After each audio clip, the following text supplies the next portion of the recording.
Let's get some further analysis now. Greg Sheridan joins me as he does every week. He's the foreign editor at The Australian. Greg, as Annalise rightly pointed out there, they might not hear the word or the country name China by our ministers, but that is the backdrop for those talks and the outcomes out of AUSMIN. Yeah, absolutely, Kieran. I think it was a bit too coy for Miles and Wong not to mention China by name. I think that's going a bit too far in the other direction, although it's not a big deal. But yeah, responding to the Chinese military threat is everything. Very interesting words from Austin and Blinken about how they won't allow Australia to have a capability gap. But I'm a little concerned by that, because what that suggests is that we are going to have a capability gap because the antique columns will soon be useless, and it's a long time before we get the nuclear subs, and they'll bridge that gap, I presume, by having much greater patrol of US boats in our neighbourhood. I know the government was thinking about home porting American submarines in Perth. For the moment, that's off the agenda, I think, partly because we can't accommodate them technically and physically.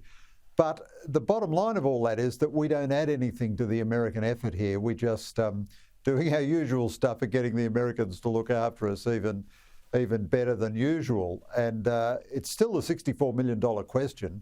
What do we get out of these subs, and when do we get them? And I still think that's a long time away by everything we can see. And further focus on that with... We spoke about the trilateral sort of setup with Japan in Annalise's report a moment ago, but then the focus turns to the AUKUS and the UK with Secretary Wallace to join Mr Miles and Secretary Austin. Yeah, so the Japan angle is very important, and developing Japan's strategic personality so that it can carry its full share of the security burden in the region is a big deal, and it'd be great indeed if we could get Japan to join AUKUS. There are a few technical reasons why they can't at the moment, but Japan should really join the Quad and AUKUS. The meeting with Ben Wallace and Lloyd Austin and Richard Marles tomorrow, I think, is going to probably set the seal on the final shape of the submarine deal. Now, I wrote in the paper at the weekend, I think the first part of it will be that we'll get two Virginias off the American production line sometime in the 2030s, but then we're going to have to transition to the new American submarine if, as Wallace has suggested, the three nations end up with a common nuclear-powered submarine. This is intensely important. It involves tens or even hundreds of billions of dollars.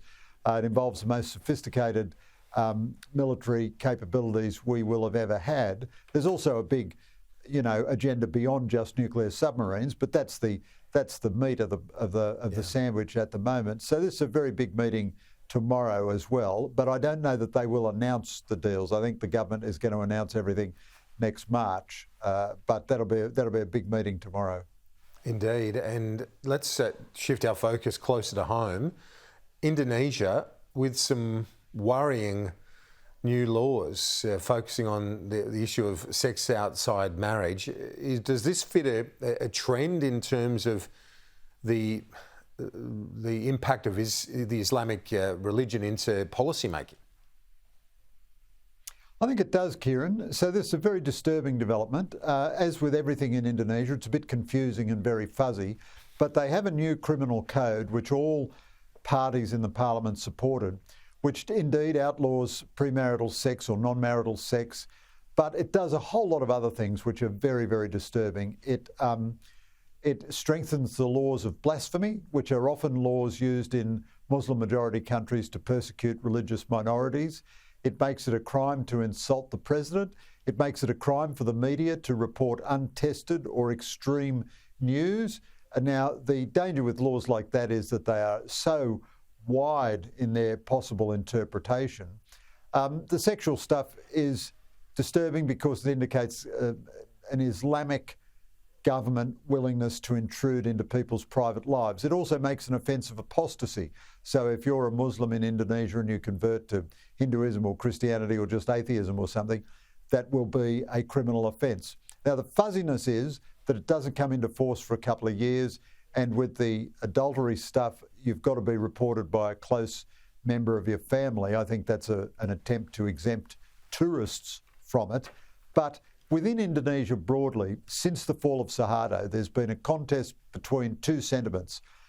Are we being true to democracy, and are we being true to Islam? And up until now, you could say, are we being true to democracy was more important. Yeah. Now this is a dark turn in the other direction, I think.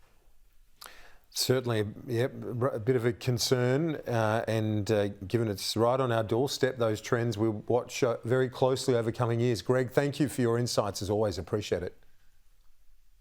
Thanks so much, Kieran.